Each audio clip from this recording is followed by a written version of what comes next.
सो दोस्तों, घूम में ऐसे दो मेन मोनेस्ट्रीज़ हैं। एक है येगा चोलिंग मोनेस्ट्री और दूसरा है सामतेन चोलिंग मोनेस्ट्री। बट जो येगा है वो सामतेन से भी प्राचीन मोनेस्ट्री है।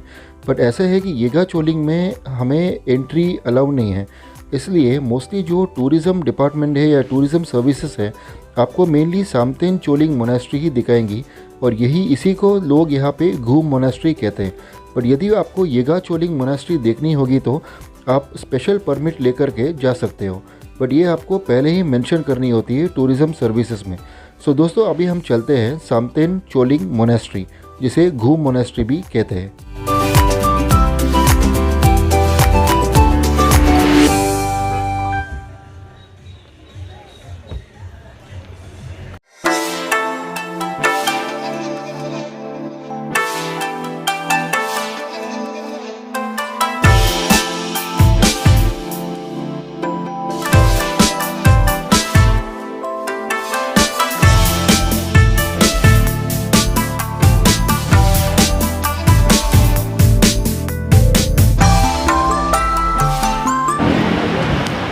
Hello friends, welcome back to my channel.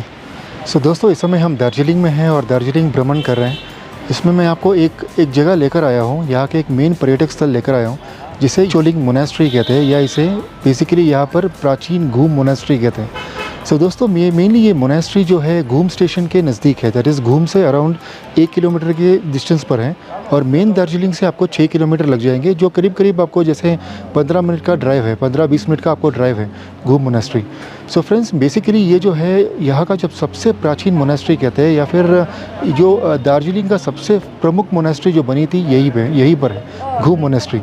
So दोस्तों, ऐसे कहते हैं कि जो हमारे तिब्बत से जो हमारे तिब्बती लोग निष्कासित हुए थे उनको यहीं पर आश्रय दी गई थी, इसलिए ये मोनेस्ट्री की बड़ी मान्यता है। तो ऐसे मानते हैं दोस्तों कि यहाँ पर एक 15 फुट के प्राचीन जो मैत्री बौद्ध उनकी प्रतिमा स्थापित की है, हम उन्हीं को प्रणाम करने आए हैं।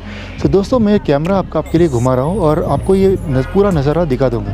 चलिए दोस्तों, हम दोनों साथ चलते हैं टू एक्सप्लोर द घूम मोनेस्ट्री, द प्राचीन घूम मोनेस्ट्री। सो दोस्तों, इस तरह के स्टेप्स बनाए गए हैं जहाँ से आपका अप्रोच पाथ होगा इस मोनेस्ट्री के ओर। तो दोस्तों, ऐसे भी मानते हैं कि जो गेलपा संप्रदाय है उनके अंतर्गत ये मोनेस्ट्री आती है, और वही यहाँ पर आकर के रोज़ अपना प्रेयर्स अपने पूजा अर्चना करते हैं। सो चलिए दोस्तों, और आगे चलते हैं। सो दोस्तों, ये है वो घूम मोनेस्ट्री जिसकी मैं बात कर रहा था, जो यहाँ का प्रमुख मोनेस्ट्री माना जाता है, जो अराउंड 1850 में इसे बनाई गई थी। एक्चुअली शराब ग्यात्सो, इन्होंने इसका निर्माण कार्य आरंभ किया था, और माननीय श्री ग्यात्सो जी यहाँ के प्रमुख भी रहे थे 1905 तक, 1905 तक। और ये आप देख सकते हो कितना सुंदर मोनेस्ट्री बना है। और यहाँ ऐसे है ना दोस्तों कि 1909 में एक 15 फुट की जो मैत्रेय बुद्धा, जिसे हम आधुनिक काल बुद्धा कहते हैं, वो उनकी प्रतिमा यहाँ पर स्थापित हुई थी। तो चलिए दोस्तों, इसके अंदर चलते हैं आप।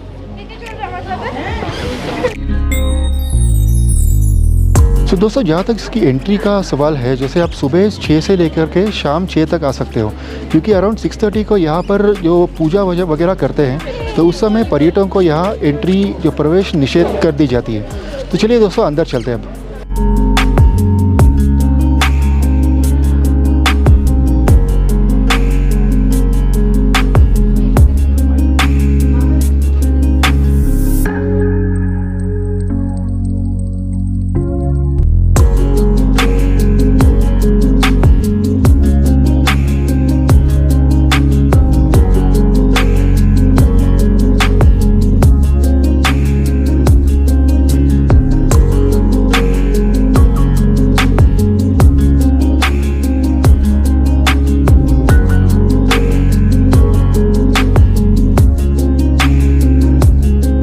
तो दोस्तों, यही है वो जो 1905 में जो स्थापित की गई थी 15 फीट बुद्धा जी की स्टैच्यू। तो मैं आपको ये मंदिर का भीतरी प्रांगण भी दिखा रहा हूँ, जो बहुत ही सुंदर है दोस्तों। काफ़ी सारे ऐसे सुंदर से चित्र बनाए गए हैं। सो यही है दोस्तों चोलिंग मोनेस्ट्री। तो दोस्तों, ये जो आप देख पा रहे हो, one of the many wheels जहाँ पर ओम माने पद्मे होम अंकित की गई है, और इसे आप जितनी बार घुमाते हो उतनी बार आप प्रेयर्स हेवन की ओर भेजते हो, ऐसी इनकी मान्यता है friends.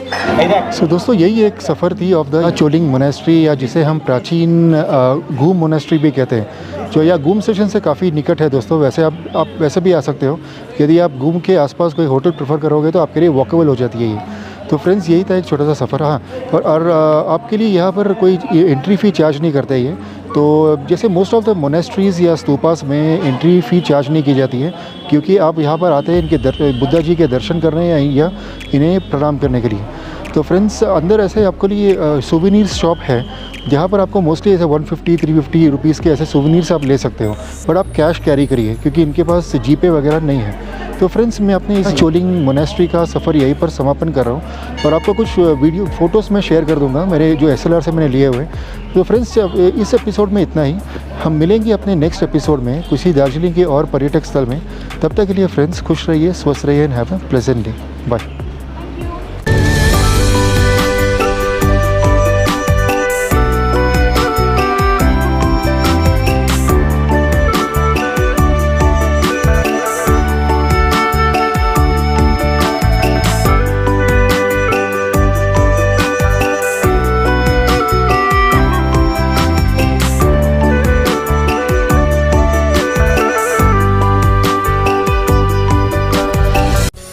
Kindly support my channel and please remember SSLC, which would stand for